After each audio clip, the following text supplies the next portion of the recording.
Welcome, coaches. Okay, we're going to be going over biomechanics and physiology. We're just going to do a brief overview. I definitely want to make sure I keep this kind of light just because I know we have a lot of different backgrounds. But hopefully, we can use our meeting this week to go in a little bit deeper and maybe explore some more advanced concepts of biomechanics and exercise phys within the sport of track and field. And just so you guys know as well that we're going to be going over all the event specific intricacies with biomechanics and the physiology associated with it as we go through each segment as we progress through the course. So if you have a specific event group that you're really into and you want to get to know more about or really get to explore more about, we'll probably do that at those times just because there are specific differences and maybe philosophies as relates to the energy systems and biomechanic approach to training with each individual event group. So we'll explore that as we get going. Biomechanics and physiology outcomes, some things that we're just going to go over. You're just going to need to know some basic and general terminology and the basic theory of biomechanics. We're going to talk about like Newton's laws, and we're going to understand some concepts of like inertia and momentum. So if we can kind of get those general theories, then at least we're going to have a good foundation.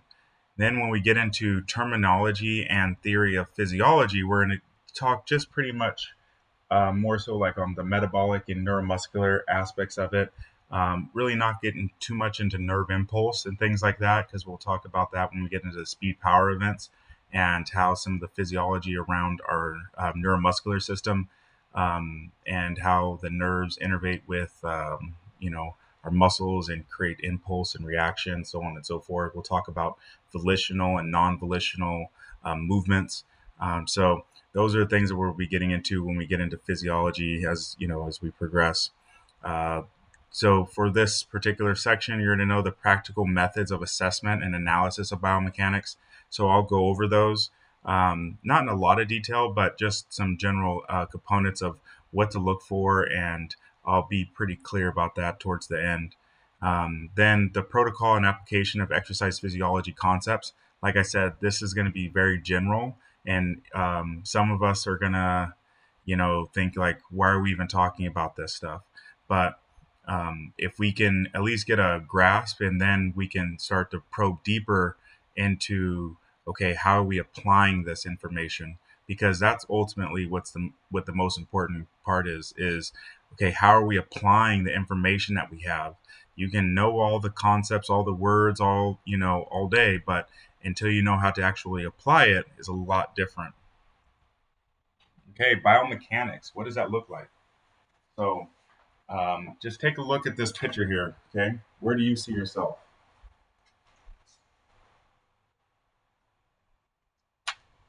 And when we look at this picture, when we talk about biomechanics, the study of mechanical laws relating to the movement or structure of living organisms, the study of the mechanical laws relating to the movement or structure of a living organism. So for us with track and field, when we look at like the heel strike and just this run, we're going to look at like hip amplitude and the level of amortization. That's like that collapsing kind of action that's happening on each stride. So, I even talked to my little kids about this. It's like, what's the fastest way from point A to point B?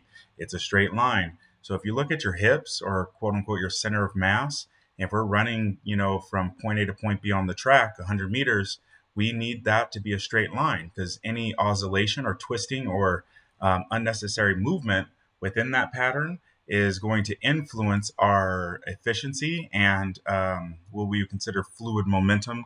And, so we'll get more into that stuff in a little bit, but just kind of understand we don't want to be bouncing, we don't want to be twisting. Those are all things that are going to really disrupt our ability to be efficient as we run. And that's kind of the idea of biomechanics.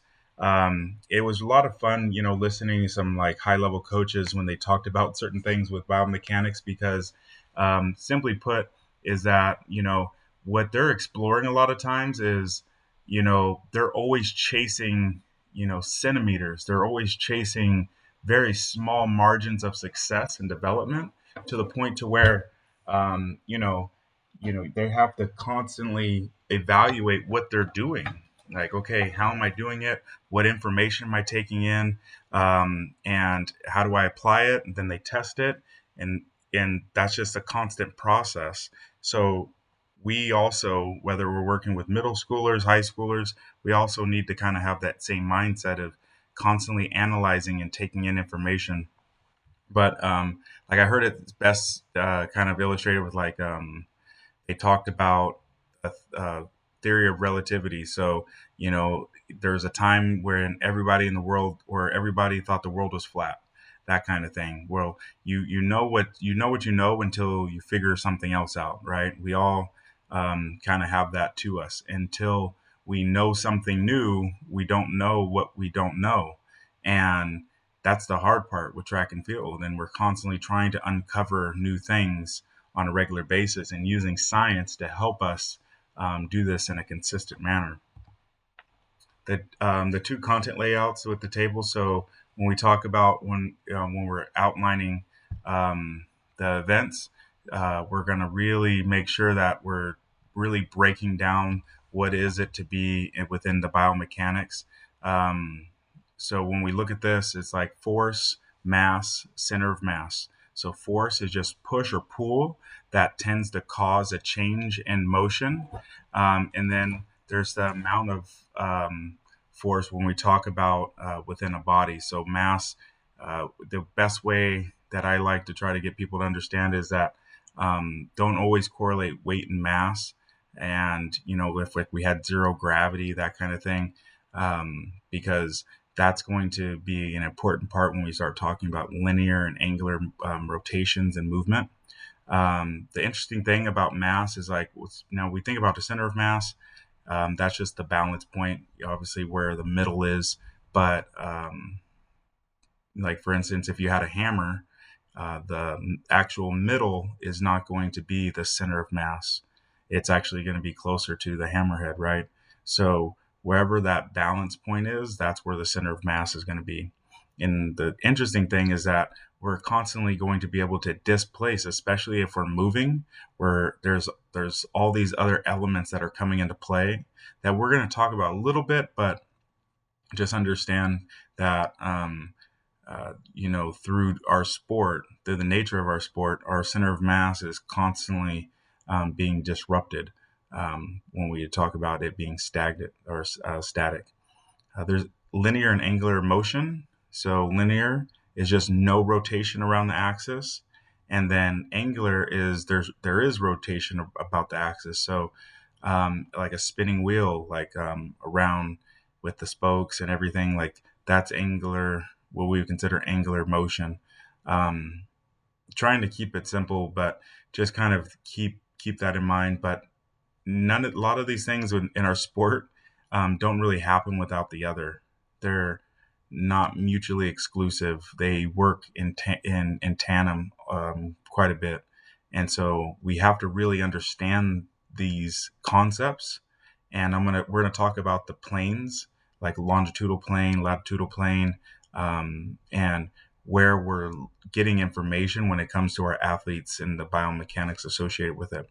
The kinematic parameters that consist within these linear and angular motion is displacement, velocity, and acceleration.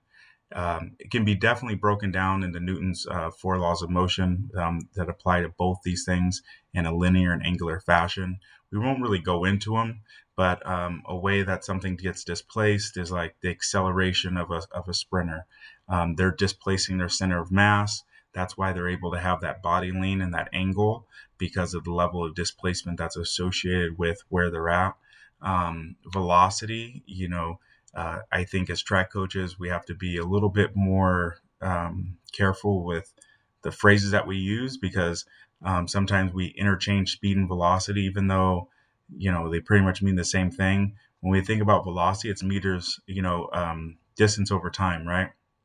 So how this helps is, like, when I go into things like the 45-second test, and we start talking about how to develop or gauge the velocity of something, whether it's the long jumper on the runway or like I said, our sprinters. How are we gauging velocity, and how this is really going to give us a lot of information with, like, are they decelerating too early? Are they not accelerating?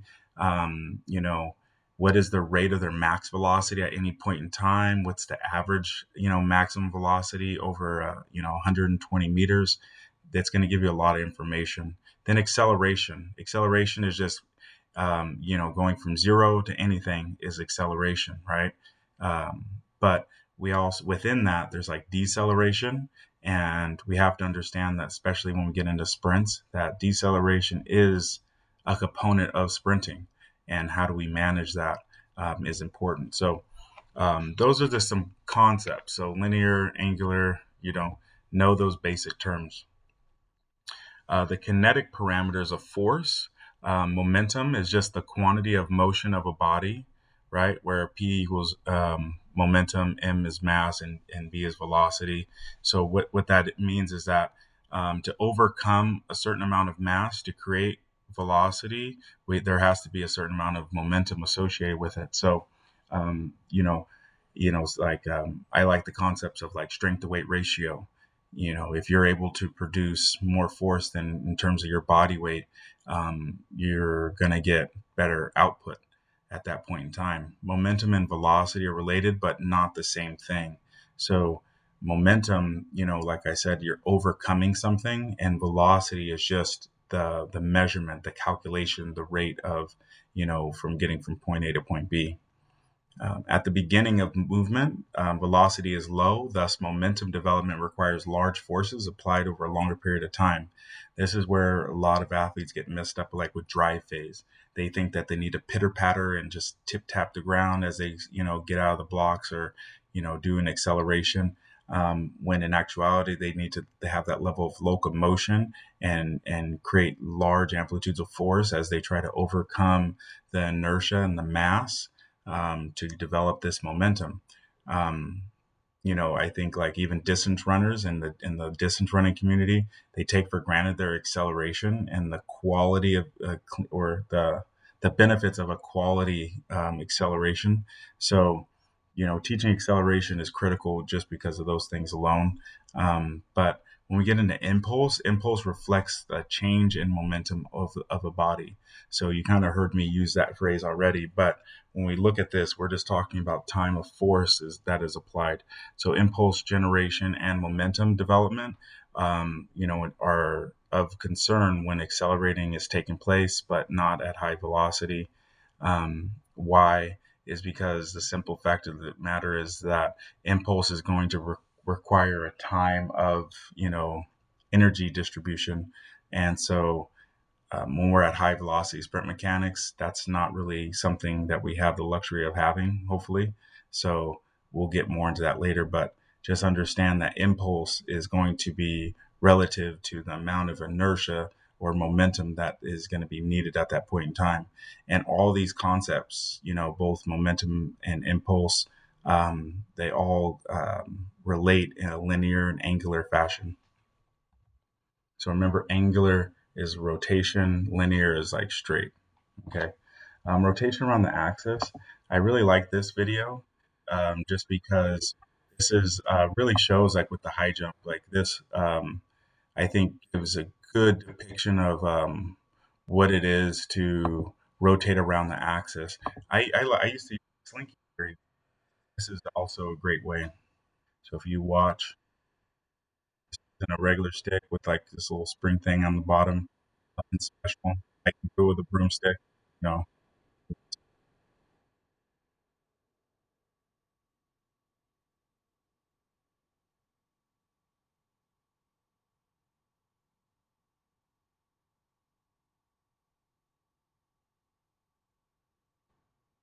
so if you look at the rotation occurs around this, um, so to be stable, the axis must occur through the body's center of mass.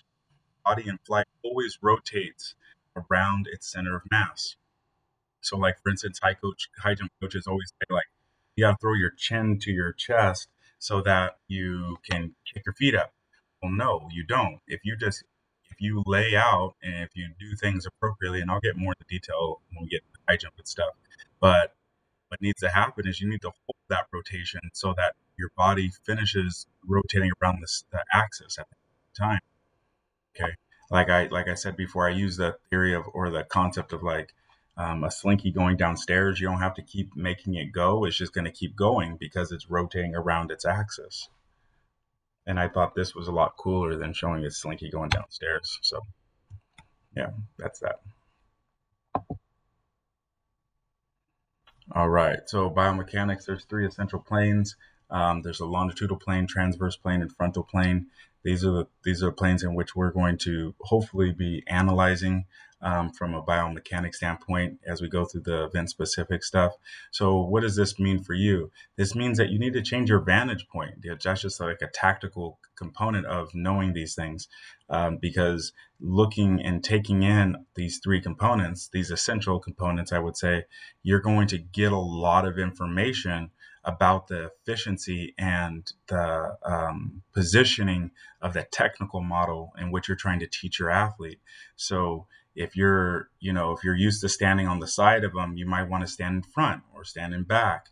Kind of take maybe stand at a 45 degree so you can take in different information. Each angle in terms of vantage point in which you analyze your athletes is going to give you different components of information. And I can share stories about how and why and what I do usually to help me get some good information. But remember, we're bilateral. A lot of times there needs to be a synced up relationship between our arms and our feet or our legs, and where our hips are, like our pelvic tilt, is critical to our what I would consider our firing pattern. The firing pattern as relates to what muscles are working in what order to create a specific movement.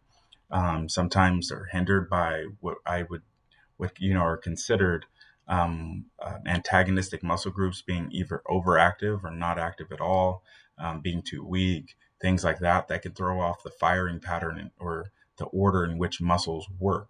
So, um, you know, these are all concepts wrapped around the biomechanic component of our three essential planes. Posture stability. I mean, if you spent a week at my practice, I probably used the word posture or something of that sort probably like 1,000 times. It's just something that I constantly preach. We're trying to always be aware of our posture and our body position because it is essential for almost everything in track and field. Um, I can give you stories about, jumpers is really, um, well, any jump, all four jumps, there's only two things that matter. It's the speed at takeoff and the position at takeoff. You don't have good posture, you're going to disrupt the position at takeoff and probably be, not maximizing your velocity at takeoff. With my combined event people that I do, like our running stuff, we're always talking about posture and running economy and making sure that we're being as efficient as we possibly can and making sure we're taking advantage of the skill sets associated with quality running. So those are all wrapped around postural stability, right? And he says a weak core as a distortion of the angular movements that waste and absorb forces. So that's like that twisting action. There's a lot of twisting happening because the core can't take that abdominal area throughout your hips and like in your shoulder blades, can't take some of the pounding that's going on or that landing. So they're trying to absorb it, and it can't use, like we call it, like isometric um, contractions to be able to keep you still, right? Remember we talked about or I at least mentioned it earlier, that the fastest way from point A to point B is a straight line. So twisting and things like that are going to disrupt it.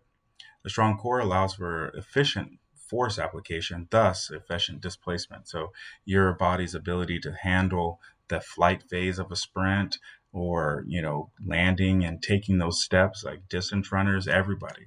So when we talk about core, we're not just talking about the abs, right? We're not talking about having a six pack. We're talking about being able to do leg lifts, like your hips, your hip flexors, your glutes. Your lower back is big, right? your chest and your shoulder blades. These are all components of what we call core. There's the postural alignment. So the alignment of the pelvis and the head is significant impact to the efficiency of the movement for pelvic tilt and issues like that. I'll show videos of that when we meet during the week. But if your hips are just kind of twisted in and you're kind of your butt's kicking back or your butt's like all propped back, you're going to be kicking your feet back. You're going to have a lot of backside running mechanics. That's not efficient.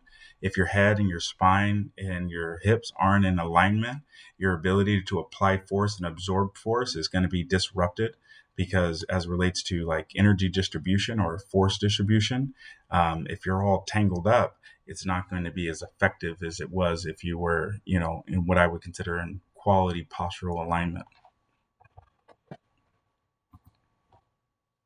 Okay. So going into physiology, so when we get into physiology, we're looking at our nervous system and the nerve impulse, and making sure that we're understanding that how the central nervous system communicates to the peripheral nervous system. So our brain and our spinal cord communicate to our nerve endings, and that's what creates that at least creates the spark to generate force through the sarcomeres and the axons. So these are all smaller motor unit components that we won't really get into. Yeah, we won't really get into it too much, but what we do have to know that there is a neural impulse that happens, and that our primary form of success and like the speed power events is coming from a nervous system.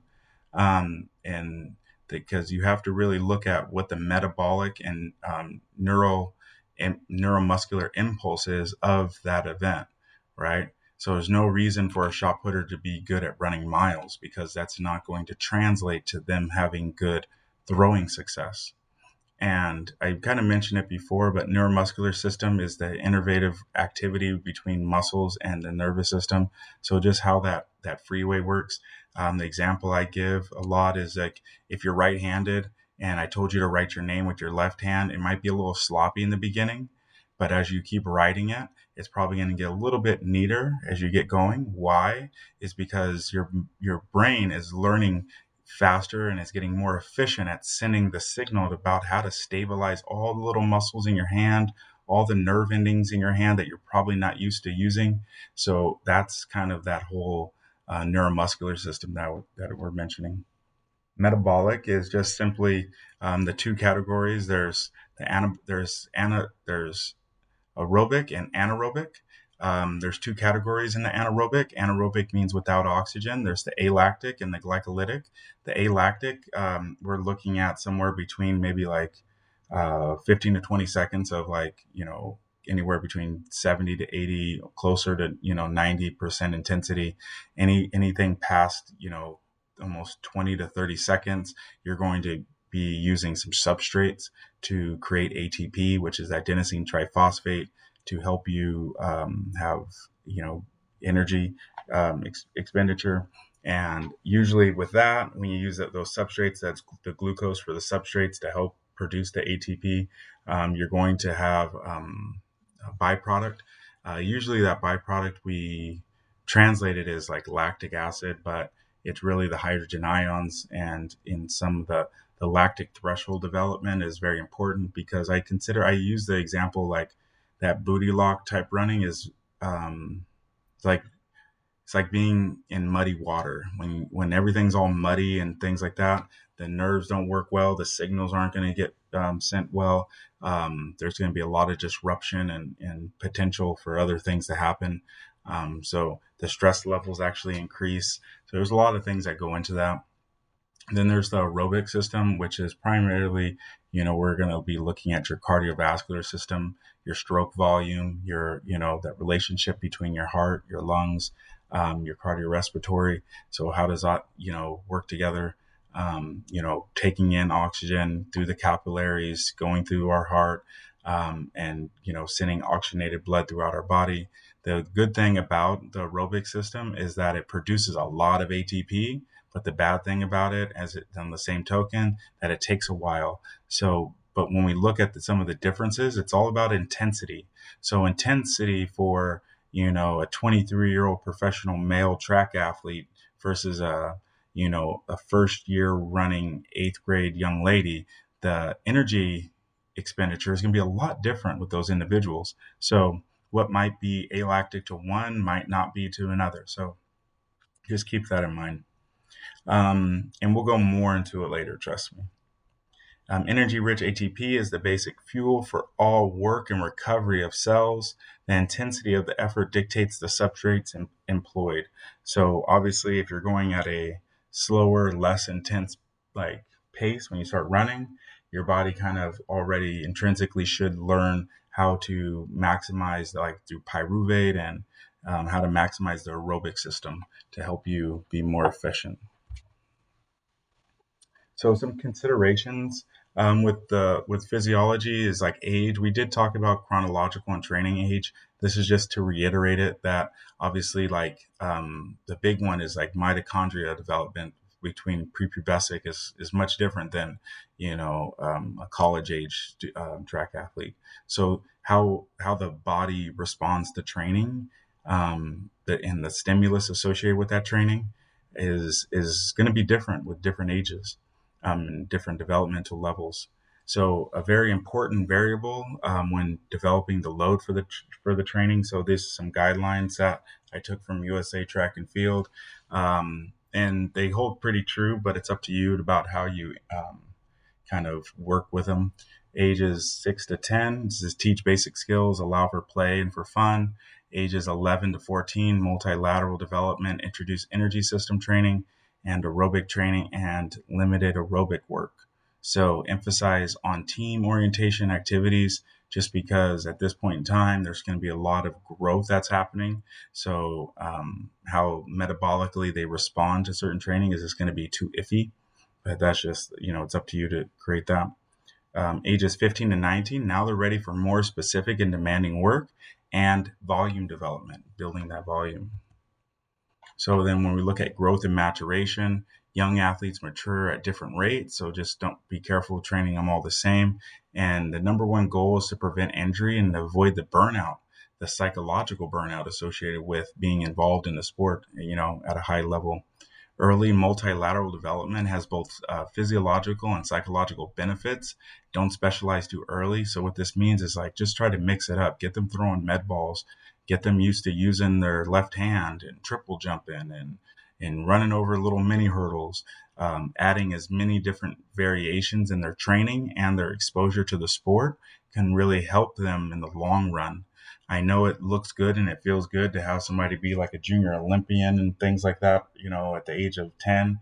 But what is their end game? What's the end goal for them? And you want to be able to, keep them in the sport, keep them interested, keep them engaged. And trust me, winning and being successful doesn't keep people in the sport. There's plenty of young track athletes that are probably pretty good, through high school and junior Olympics and stuff, that don't run in college or don't finish their high school season just because, like we said, burnout. And because of that burnout, we do lose a lot of track athletes as they come through. Growth rates vary. So girls obviously grow a little bit earlier than boys do, but boys continue to grow a little bit longer than girls. So gender differences, coaches need to be sensitive to these differences within the genders, especially with in terms of developmental rates and social differences. Both girls and boys have equal opportunities, just making sure that you're fair and equal with that component. But when it comes to the gender differences in coaching, ladies and men, I do find that there are some differences, and some of them are societal based, like there's almost nothing you can do about it. Some of them we can be a little bit more aware of as relates to like whatever their domestic kind of lifestyle is. Like I have a lot of Hispanic student athletes, so the level of they're called like machismo, um, and like level what masculinity is, and that social demographic is a lot different than another one. So how do those things play out? And whether you're trying to help or communicate and be effective leader, coach, or mentor for your athlete, you have to just think about those things. Lifestyles. So lifestyles. I mean, John Wooden said it right. He said that you got to manage the other 22 hours you're not with me. And when it comes to that, making sure that they're sleeping, because that's a primary element of recovery. They need to be getting anywhere between 6 to 8 hours, hopefully, and quality sleep. And there's a lot more research out there than when I was a student athlete, but when it comes to sleep and the quality of sleep is can differentiate between one person or another and different phases of your life and training.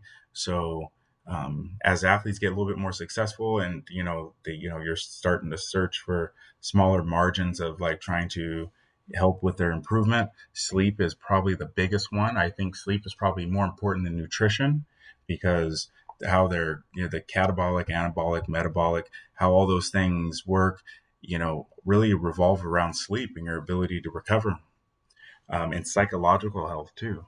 So then there's nutrition. I won't go too much into nutrition, but we will have some discussions as we go through the course. I just always think it's funny every time we go to like the state championships, right? And the kids are sitting around the table like, Coach, what should I eat? It's like, it doesn't matter what you eat really, because if you've been eating Cheetos and stuff all week, and then you think you're going to eat a salad the night before the meet and it's going to help you, you're in for a big, surprise kind of thing. But at the same time, you want to be educating your athletes constantly about how to make healthy choices, making sure they have a balanced diet. When I was growing up, it was the food pyramid. Now it's MyPlate. So using myplate.gov is a great tool for your athletes. I don't care if they're 10 years old or they're 40 years old.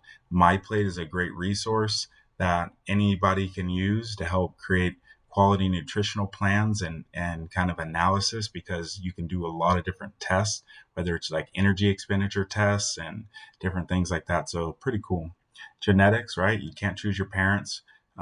So you just have to make sure that you work on what you can control. Genetic factors also, getting a little bit deeper. For those of you guys that get deep into this stuff, there's a lot more access to like 23andMe and Ancestry. So we're able to get a lot more genetic information on athletes on what I would consider these lower levels than before, because it's like 60 to $100 you can get a full genetic makeup about whether you're a responder or a non-responder, I mean, my wife found out she had she had to be gluten free, and she never knew that before really, and it kind of answered a lot of questions about her. And so it's like you get so much information from these things that I think 10 years ago, they were probably like $1,500 just to get this same test. And looking at it now, it's just so readily available. So genetics can tell you a lot. Like I said, responder, non-responder. There's been some research and kind of read a couple things on that. It's pretty interesting stuff. Hydration, telling your athletes, like, well, at least I tell mine that if you feel thirsty, you're probably already dehydrated. Can you overhydrate? Yes, but it's very rare. Making sure that you're hydrating at least 3 days outside of competition. Weather does play a role. For instance, if it's cold, athletes don't think that they're as thirsty, right? So they don't hydrate as much. But then when it's hot, when are they hydrating and how often they're hydrating versus how much, fluids are they losing? These are all very important aspects to consider. Humidity as well. If it's extra humid, this is obviously going to impact the hydration. So when we look at these things, we have to understand that there's a lot that goes into coaching track and field from a science component. So we talked about training theory, like how to plan training. Now I'm giving you like the nuts and bolts of like biomechanics and exercise phys, which can really allow us to dig a little bit deeper into what it is that we're looking at, and give us some rationale behind the things that we're doing as relates to like practice, drills, workouts, whatever. So hopefully you guys can get this, this helped you a little bit for those that probably are new to it, and those that, have been through this kind of stuff before and know this information. Maybe it's a little bit of a refresher. Definitely encourage you to look into the manuals that I recommended, and maybe to help give you a little bit deeper thought. Hopefully, you guys wrote some questions down, and we can discuss those this week when we do our coaches little forum when we meet up on Zoom, so I can answer some questions. And then when we go through Zoom this week, the topic's going to be, exploring the art of coaching. So we're going to talk about how to take the science and apply it to practice, apply it to a competition, and really get a detailed look at what that looks like. So, all right, guys, you guys, hope all is well. Hope you're doing well. If you need anything, make sure you contact me. Thanks.